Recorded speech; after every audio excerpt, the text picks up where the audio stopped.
ดใส่เขาสังขยาน้องไม้กำลังหนึ่งอยู่เนาะเห็นแล้วเขาก็สิถือลงไปวัดเพราะว่าอยู่บ้านเฮามีบุญมื้อนี้พี่น้องเพิ่นเฮ็ดบุญสังฆทาน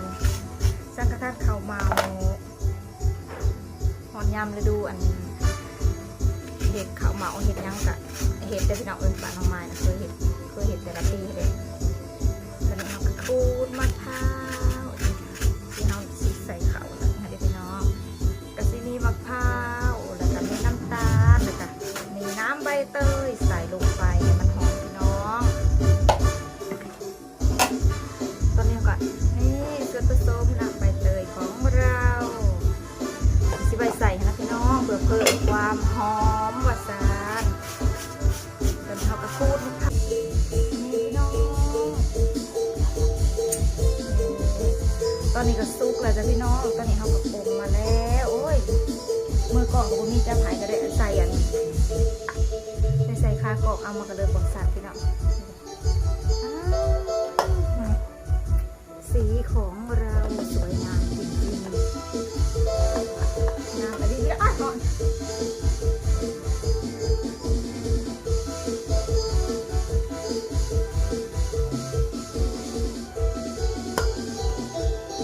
ตอนนี้เราก็สมาใส่ใบเตยลงไปพี่น้อง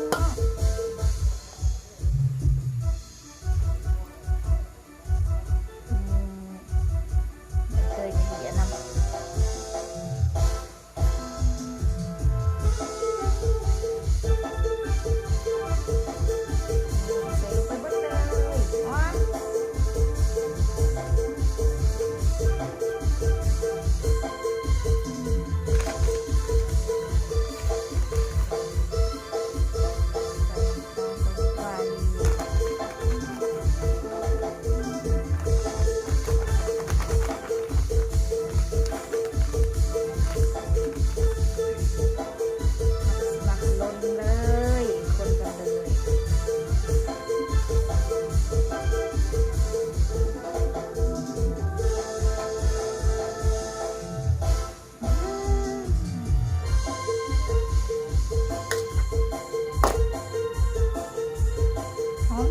พี่น้องเสียงหอมกันเลยกินหอมใบเตย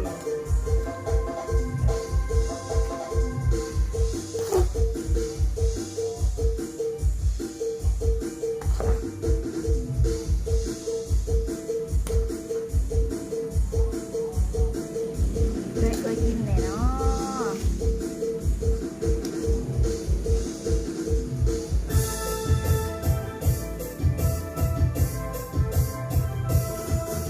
นางเดี๋ยวสิบเรียบร้อยพันใดเดี๋ยวพี่น้องก็เลยเนี่ยเพราะว่าการสินางเนี่ยอื่นก็ถนัดนะพี่น้องเลยขอนางจังสิซะ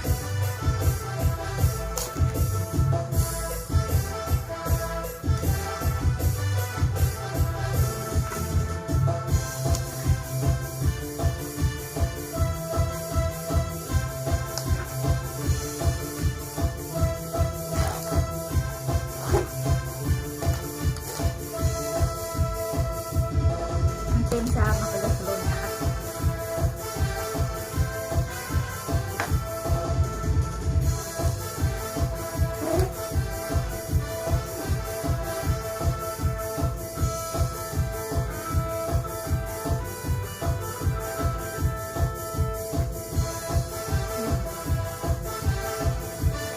ยังหวานเนาะน้องไม่มักกินหวานกินหวานไปหน่อย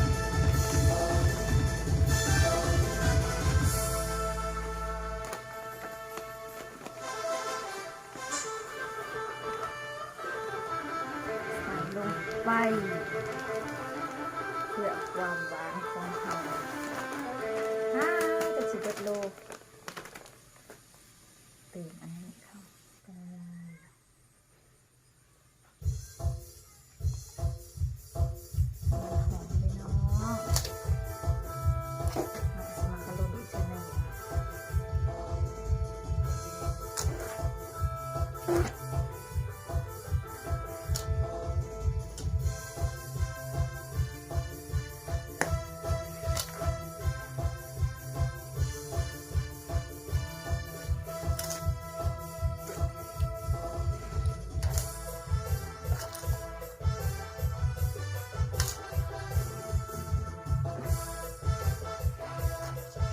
ผู้ได้บ่มักหวานก็บ่ใส่หวานพี่น้องแต่ว่ามาให้ได้มักหวานจังน้อย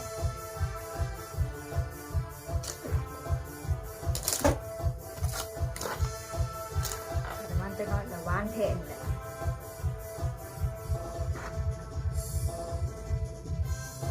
ตายังบ่แตกก่อนโอ้ยปวดแขน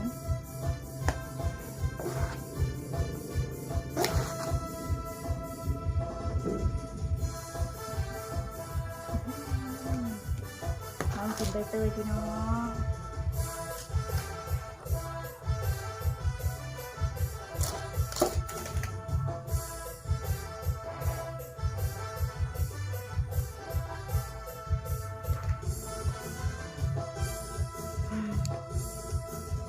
บ่มีผู้จับเกาะให้ก็เลยหยันจังน้อยเลยบ่ได้เห็นหน้าพี่น้องสวยแต่หน้าน้ำยังบ่ได้อาบพี่น้องเลยเฮาอันเห็นนี่แหละเฮาก็สิไปอาบน้ำพี่น้องเตรียมไปวัด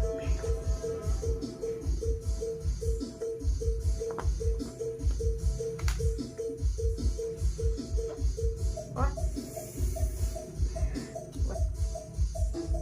หนังนี่ก็ปวดซีบมันก่อนหวานนะบ่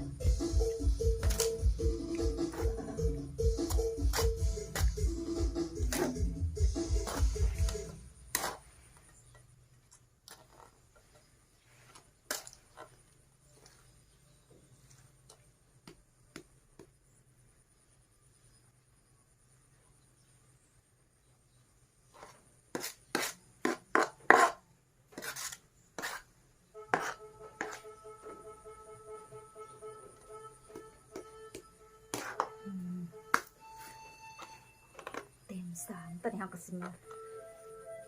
นี่โรยมะพร้าวใส่ทางหน้าพี่น้องนี่โรยอันนี้ใส่โรยหนากัน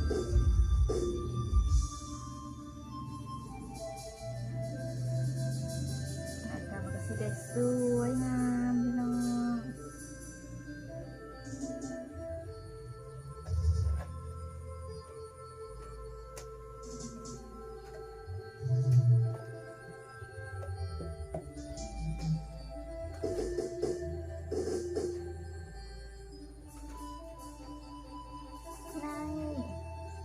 ตอนนี้เขากะ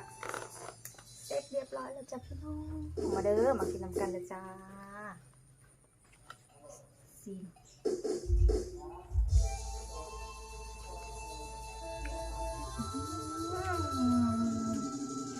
ใส่ห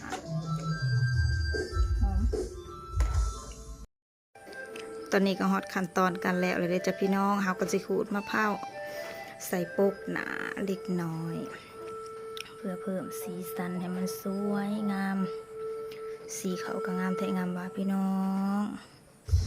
สีผสมด้วยดอกธรรมชาติดอกดินของบ้านเฮาพี่น้องที่เฮาเก็บมาแต่นาเฮาก็จะมาบดทำขนมข้าวสังขยากันมาเด้อจ้ากินนำกันแซ่บ